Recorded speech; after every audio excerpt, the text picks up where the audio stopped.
আজ শুনব একটি সুন্দর গল্প প্রভু জগন্নাথদেব এবং তার এক বৃদ্ধা ভক্তকে নিয়ে।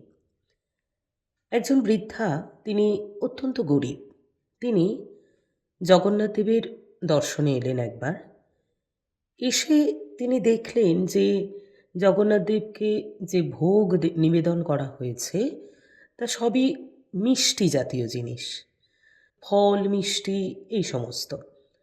তখন ওনার এবং নিরামিষ, এবং তখন ওনার মনে হলো বৃদ্ধার যে প্রভুকে সবই ওই নিরামিষ খাবার আর মিষ্টি ভোগই দেওয়া হয়।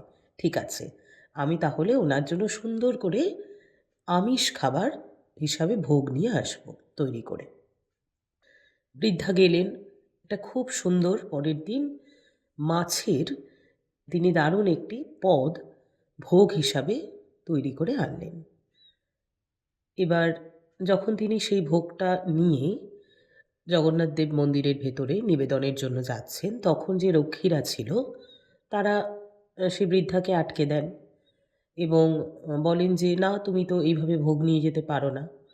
তখন বৃদ্ধা বলেন যে, "আমি তো প্রভুর জন্য ভোগ নিজের হাতে তৈরি করে এনেছি। আমি নিজে গিয়ে প্রভুকে দেব।" তখন যে রক্ষীরা ছিল তারা কি করে, সে বৃদ্ধা মহিলার হাত থেকে ভোগটা ছুঁড়ে ফেলে দেয়। ছুঁড়ে ফেলে দিয়ে তখন তো বৃদ্ধা মহিলা খুব কষ্ট পান, এবং তখন গিয়ে দেখা যায় যে যেই ছুঁড়ে ফেলে দেওয়া হলো সেটি একটি বিশাল বড় ফলাহার বা একটা ফল ভোগের রূপান্তরিত হয়ে গেল।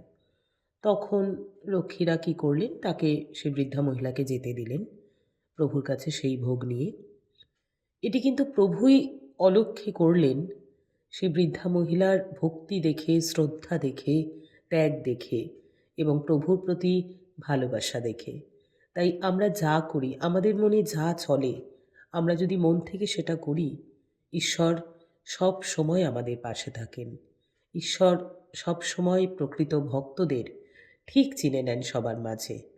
তারপর থেকে সেই বৃদ্ধা প্রতিদিন ভোগ নিয়ে আসতো এবং সেটি, এবং প্রভু কিন্তু খেতেন।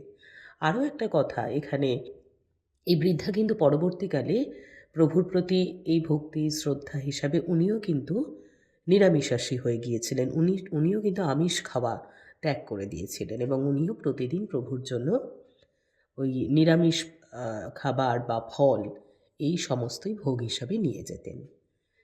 এটা থেকে সহজেই বোঝা যায়, এই সমস্ত ছোট ছোট গল্পগুলো থেকে, ভগবান কিন্তু অলক্ষ্যে আমাদের সবাইকে দেখেন। প্রকৃত ভক্ত কারা?